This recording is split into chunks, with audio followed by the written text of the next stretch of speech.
Welcome to Scrub In, a podcast where purpose meets care. We are more than just a podcast. We are real stories of hope, expert health advice, and inspiring conversations with the people behind the scrubs. This podcast will leave you informed, inspired, and reminded of the purpose that connects us all. It's the voice of humanity in healthcare, uplifting, honest, and full of heart. Featuring hosts Dr. Kendall Barton, Keisha Morris, and Alice Rausch. You can listen and subscribe on Apple Podcasts, Spotify, Google Play, and YouTube. Or visit bayhealth.org/scrubin to learn more. Now, let's scrub in. Here's our next episode. Thanks for joining us for this week's edition of Scrub In. I'm Alice Rausch, joined by Dr. Kendall Barton. Welcome to our returning listeners and, of course, our new listeners. We're so glad you found us. Thanks for joining us. And we're going to jump right in today with our quote. The best care is not just about treating illness, but about improving the experience of being a patient. And that is by Don Berwick. Something you can relate to, I'm sure. A whole lot, yes. Well, today we are welcoming a new member of the Bayhealth team, our Chief Digital Information Officer, Mac Marlow. Thanks so much for being here and welcome to Bayhealth. Thank you for having me. I appreciate it. Tell us a little bit about yourself, how you got here. First and foremost, I'll start out with I'm a father, I'm a husband, I'm an IT leader, I'm a proud Bayhealth employee. For me, I've been working in healthcare for 27 years, 30 plus years in information technology. So I've come from a long lineage of healthcare related work. Very blessed to be in this community. Born and raised in Richmond, Virginia.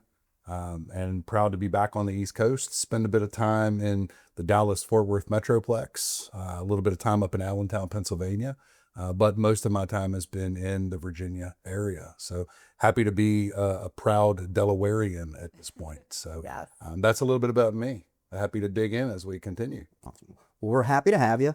Let's dig in a little bit more, though. So tell us about the why. Why do you do what you do, and why did you get into it? It's a great question. Many years ago, like most of us, I was trying to figure out what I wanted to be when I grew up. And originally I thought I wanted to be a physician like you. And I was not fit to be a physician, but I was fit to work in the healthcare space, and I knew that. But it really, for me, the journey started in information technology. Mm-hmm. I was blessed at a young age to be involved with technology. This was in the 80s.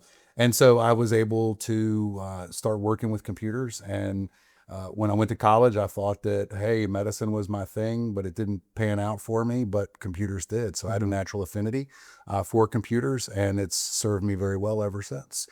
My why is really, I don't really find a lot of value in making widgets. I like to make people better. And in many ways. So whether that's the perspective of as an IT individual implementing technology that makes processes and businesses better, or as a leader making staff better or peers better. But really what I'm most interested in is making the community better and healthier. And that's why we're here at Bayhealth. So that's my why. I get up every morning because I have a great opportunity to serve this beautiful community. And that's my why. That is awesome. Very happy to hear it. And Bayhealth and all of us are happy to have you. Great. Thank you so much. Agree. So you often talk about the 4 F's. Can you tell us a little bit about the 4 F's and what it means to you? Absolutely. So it's taken me 50 plus years to kind of understand the 4 F's for me. And I'll go through them really quickly. The first and kind of the most prominent one is faith. I have to have something that I'm grounded in that's much bigger than me. And so it allows me to have a safe area that what I know is that sometimes I may feel lonely, but I'm never alone. And because I have my faith to walk with. So that's the most pivotal one in the center of everything. But then it's family. Family is so important. And many of us, we talk about family from the perspective of, the atomic unit or our heritage and lineage. And that is true. But when I think about it, I think about all those folks that care about me in ways in which I care about them. So that extends to friends and just people in the community. So that's my family. The community is really my family. The third is fitness. And so when we think about that, I think the first thing that comes to people's mind is, physical fitness. And yes, I think physical fitness is important. But it's more than that. It's financial fitness, it's emotional fitness, it's mental fitness.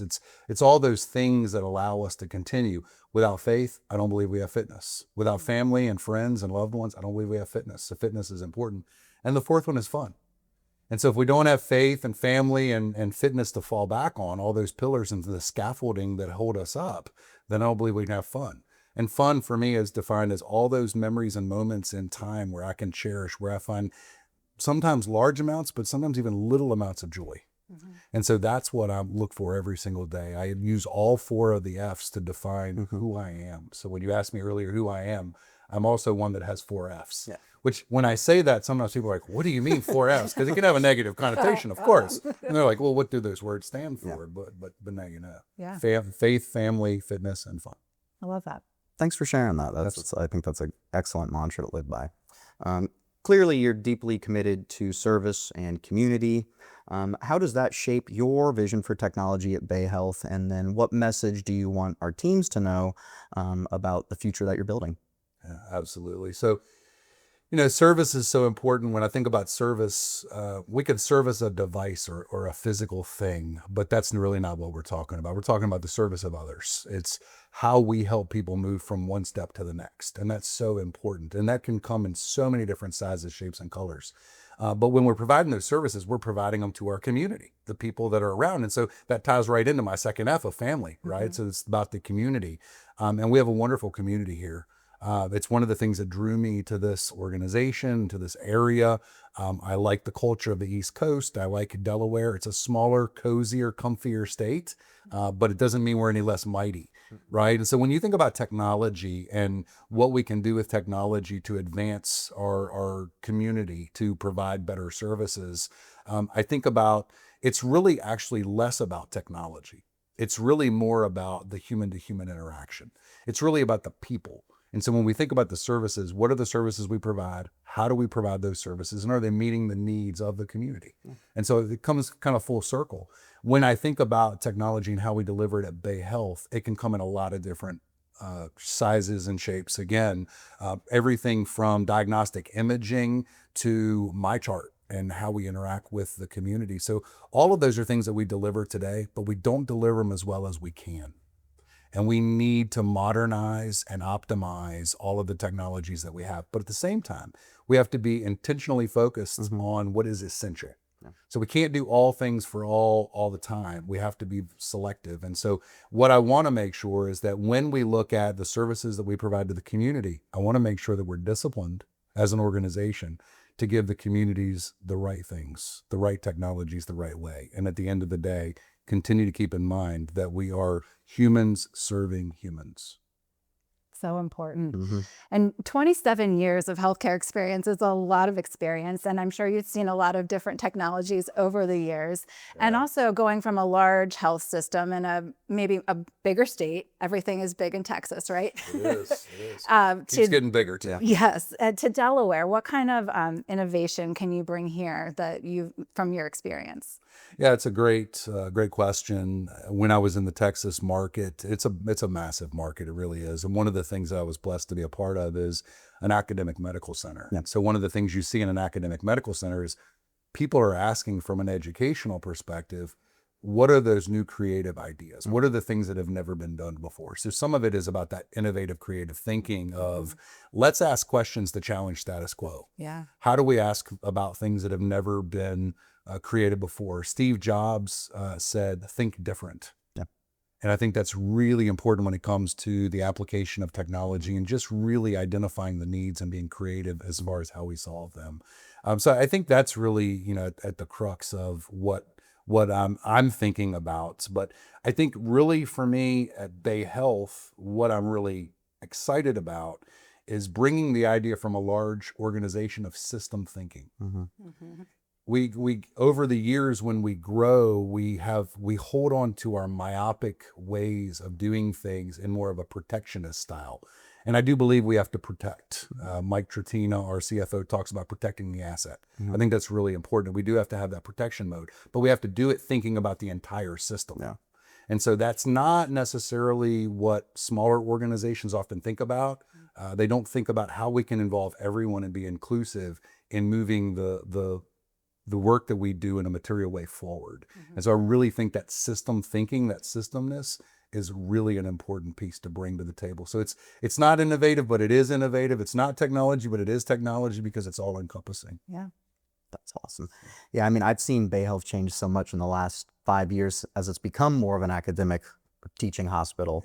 And so very excited to see hopefully more of those changes come in, more resources available, not only for the patients, but for everybody at the hospital. Absolutely. And you were in the first class of that. So yes, you have so I've seen it really been come full front circle. row. Yeah, that system thinking, again, I think is important. And the physicians, the clinical staff play such an important role in what that looks like. Because when you think about it, you're providing services to that patient. But it's the processes that need to scale and be optimized to serve as many of the patients as we possibly can, and to do it in the best way possible with the best outcomes. Yeah. What are your top priorities for the coming year, and how will they make life easier for our clinicians and frontline teams? It's a great question. When I started in the organization a little bit less than 90 days ago, I really had to take a step back and think about what is it that Bayhealth really needs right now. And so I did do a lot of reflecting on the leaders of the past and how things have continued to morph and change. And what I realized is there was an unintended impact to the business when COVID hit. Not only did we have to really kind of rally all together and figure it out, led to a lot of burnout situations and just challenges in general. We all learned an awful lot. What we learned is that in crisis time, we can all come together and do amazing things. But as I started to think about where IT fits in the business, what I heard as I surveyed the organization is IT does a great job, but we're not necessarily sure who IT is. And so one of the key things for me is getting IT back out in the business, reintroducing IT to who is being served and why and what the needs are. And so we've launched two particular programs, one an IT rounding program and the other one an IT liaison program. And those are two forward-looking opportunities for us to move forward. And it allows us to get into what are the challenges that clinicians face? What is it that the frontline team members are working on every single day that may be problematic? And it may not be technology related at all. It may be more people process related. And so we think about that. The other one is the other two programs that we've launched. One is called Innovation at the Core, where it's really more of a change in mindset of how do we think about solving problems. Let's not do it the way we've always done it. Let's think about integrating every decision we make into, are we being innovative? Are we leading the way? Are we establishing a competitive advantage, or are we materially moving the needle? The second one is an automation first principle. So one of the things that we know is that human resources are expensive. They're expensive for a good reason. And that good reason is because they're our number one asset. They are the number one most important thing we have are our people. We make substantial investments. Bayhealth is one of the things that attracted me is Bayhealth does a fabulous job of making sure that the employees of the organization are cared for and taken care of. And so that automation first principle allows us to leverage what we can do from a technology standpoint when we work together to identify where those process improvements lie, but when we can take the manual work out and leverage technology that allows it to run when no one is having to intervene. When we introduce certain technologies from an automation standpoint, it can work while we're sleeping. It can do a lot of work that is there when we come in the very next morning. So that deburdens a lot of what folks have to deal with. It just takes intentionality and time to stop. Sometimes we have to slow down to speed up. And so that's what we really want to do is make sure with these 4 programs, layered on with others, of course, those are really the two big ways, an internal focus and a bit of an external focus to really move the needle materially. We've talked about automation, and part of that is AI. And one of the things that you've said is AI running in the background and sort of that invisible AI. What types of AI are you thinking might help to propel our organization forward like that? It's a great question. The best AI that I believe to be true is invisible AI. And what does that mean? It means it's non-disruptive to anyone who would encounter AI. Eventually, much like you don't have a patient come into the hospital saying, I would like you to not use the internet, please. You don't have one coming and saying, really, I don't want to use mobile technology. I mean, there are some that shy away from it because they're a little intimidated or they're fearful of whatever, but those are now ubiquitous technologies. They're pervasive. We use them all the time. We don't even think about it anymore. And think about it this way: if you didn't have the focus on the internet, I'm not so sure our mobile devices would be quite as pervasive in our lives, right? So when we think about that, I go to the third one, which is artificial intelligence. It has a profound way to revolutionize our business. But what we really need to do is get to that point where it's not some new novel thing that everybody's intimidated by because they don't understand it. The invisible aspect of it is it becomes so pervasive in everything we do that it just gives order of magnitude and exponential growth to what we're capable of doing and what we're able to do. So that's where I look at it from a technology standpoint. When I think about ambient technologies, as you mentioned earlier, the thing I really like about the ambient technologies, it's really the first technology in the years that I've been in healthcare that can actually manufacture time for physicians. Because what it does is it puts the technology, artificial intelligence and ambient listening in between or it takes it out of in between the patients. It takes the laptops and the other devices out of the middle, and it allows that conversation to occur between the physician and the patient. Not only that, it allows for shortcutting, and I don't mean that from a negative perspective, shortcutting the amount of time that's necessary to get true, meaningful notes. And oh, by the way, it can augment the notes as well. So it can enhance the notes to make them more accurate in the electronic medical record, thus benefiting the patients and get them a more thorough set of information that they can work on. So that's where artificial intelligence can bring a substantial amount of improvement to our organization and our lives. That's great. So always a hot topic, physician burnout. And a lot of people think, oh, it's because they just don't like the work. And really it's no, we love our work. It's that we're spending time doing not our work. Yeah. That's whether it's in the chart or doing administration things, answering phone calls and all this stuff. We want to be in the room. We want to be hands-on with our patients. On the other side, patients are like, yeah, I feel like my doctor sat down, clicked a few things on the computer and, listened to my heart, and that was pretty much it. Yeah. What tools are out there that can help to take the physician away from the computer and spend more meaningful time with their patients? It's a great question. We touched on ambient, so I won't kind of go rehash that. But I think when we look at the wearable devices that patients are becoming more and more in tune with. I mean, there's not a day that goes by where I don't have 3 or 4 different wearable devices on me, from the mobile phone that we were talking about, to the watch, to pendants, to jewelry. Rings. Yes, exactly, rings and the like. And so I think collecting and harvesting that information, I think, is really important.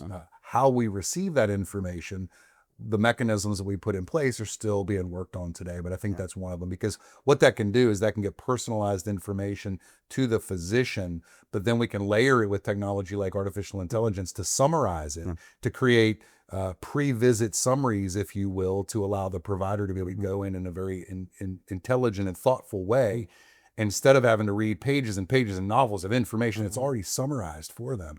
So I think that is one of the most important things. I think the other thing is the ability to accelerate the care that a provider can give. So I'll give you an example. Incorporating not just artificial intelligence technology, but things like augmented reality, where the physician has more tools at their disposal that is understanding the ambient world around them, the temperature in the room, those things. It's not just about bringing the patient in and having them with a unit that they can control the temperature in their room and open and close the blinds. I think that is important, and that is, to the patient experience, it's also an investment. But there are technologies now, wearables and things that are not only there for the patient, but also for the physicians. Things that allow the physician to be more nimble and more flexible in the environment. So I think those are two that really stand out to me. The last one I'll say is the introduction and delivery of more data. And so having it harvested from a wearable is one thing, but really being able to leverage a lot of data sources to give the physician more information, not only before the patient's there, but even while the patient's there, exercising the coaching opportunities and the things that can augment the knowledge and really accelerate it, is huge. Everything from collecting patient-entered questionnaires in my chart before the patient ever gets there, to retrieving healthcare data from other organizations where the patient has been before and pulling that in, allowing for that summarization and allowing that provider to get access to that information earlier and even at the point of care, is absolutely important. The last one is we talk about PJ time, documentation of physicians. We can even accelerate or we can accelerate the delivery of information by putting it in the EMR, also summarizing it, and limiting the burden of the physician to have to do a lot of that documentation work after hours. And that is huge as well, because a doctor likes to get to their personal life as well. That's a part of quality of life, that when the doctor's happy, it leads to happier patients. 100%, yes. And I know they're still working on implementing a lot of these AI tools and ambient listings into across the board. And the few times I've seen it so far, I'd say it's more than a few, but when I've come across it now and work, I will say, yeah, it's been incredibly helpful. Yeah. Like you said, some of these complicated courses of patients, and it's like I can spend 20 minutes going through 20 notes and labs and imaging and things, or I can highlight an area, click a little summarize button, and it's all right there for me. So it's been incredibly helpful already. Yeah, the other piece really quickly to add is the population health aspect of being able to look at closing gaps. Yep. If a physician has the power in that moment with the patient to encourage them to do things, but if they don't have that information prompting them, because it's so much data, how do we get that into the hands of the physicians so that they can say, oh, by the way, we need to get you X, Y, and Z. Yeah. And the intention of the EMR, collaborating, collecting all that information, that was the spirit of it. But now we're actually able to accelerate it and deliver that, which is really super exciting. With your experience in large health systems, where do you see the biggest opportunities for better data insights and more connected care for patients and families? I know you kind of answered systemness, but is there something else that, or do you feel like let me go through the progression really quickly, and I'll just kind of go through the model that resonates the most with me, because we really do need to think about data. One of the things that the electronic medical record and the introduction of that, what that has done is it has accelerated our ability to pull data together in ways that we've never been able to do that. Many folks may not remember, but I certainly remember cranking on these big bookshelf looking things that had paper charts in them. We don't have to do that anymore. So what we actually have is we've created these systems that are gathering all this data, but that data sitting there dark and unexposed. And so what we really want to do is we want to bring undiscovered dark data that we've been gathering as these receptacles for data for so long. We want to bring that data into the light. We want to turn the data into information, putting context around it to really bring it forward. That information needs to move to action. That action needs to, the information leads to insights, insights into action, action into results, results into outcomes. And at the end of the day, that's really what we're looking for. We want to accelerate the relationship that we have with our community, but the reputation that Bayhealth has of having the best possible outcomes. And once that happens, the community will be enlightened even more. And so we have to be able to show them that we have better outcomes. The way we do that is by leveraging all this data that we have, the mountains and mountains of data that we have. So it's really important in a large health system, or a health system that aspires to be a large health system. That is, it is the competitive advantage that's untapped, and it's remaining there for us to take advantage of. Some of your roles include overseeing cybersecurity and innovations. What concerns you most in today's healthcare technology landscape? And where do you see the biggest opportunities that Bayhealth can kind of lead in that charge for responsible action? That's a great question. I think the biggest thing that concerns me is bad actors, those that choose to do harm.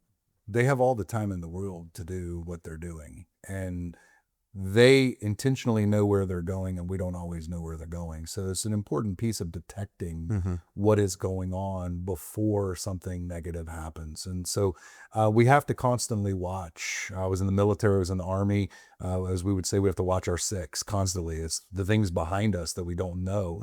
And that's really important, is detecting that there are bad actors. As we know, with some of the activities and things that are going on right now, we're more vulnerable today than we've ever been before. Not because there aren't glaring holes and gaps in things, but because there are opportunities at an elevated level to want to not just take data, lock data away to get money, but also to just do destructive things, to tear things apart. We've been very fortunate in our organization. while we continue to move forward, we've got to continue to watch our six. And that's one of the things that we look at. So from an innovative standpoint, how do we monitor and detect better? How do we intervene faster? How do we make sure that the most important things to our organization, which quite frankly is that sensitive, private, most important information to our patients, are what we protect. And we're doing everything we can every single day. I mean, it is one step at a time, but in many instances we're far ahead of things, but there's always opportunities to close those gaps. Okay, final question. Is there anything that you want our listeners to walk away with after this conversation? And what would it be? Yeah, it's, we're here talking with the Chief Digital Information Officer, and a lot of my focus is about technology. It's less about technology. It's more about relationships. That's really the most important thing. It's understanding the needs of others at the core essence. Think about Maslow's hierarchy of needs, and what are those basic needs, and then how do we scale up from that? I think the biggest thing for me is it's the human factor. That's really what is the most important. I mean, we serve humans. We don't make widgets. And that's really important to me. And if I could leave that message with everyone is bring your human self to work every single day and really think about the patients and what their needs are. As I've shared in other forums, the patients are us, right? They're us. They're go back to the 4 Fs. They're the family. They're all the things that we encounter every single day that are critical and important to us. Our patients are everything. And I've shared before, I think we will do that. One of our values at Bayhealth is compassion. I think we really need to be compassionate, and we have to allow ourselves to be vulnerable. And we have to understand what sacrifice means. We sacrifice our time.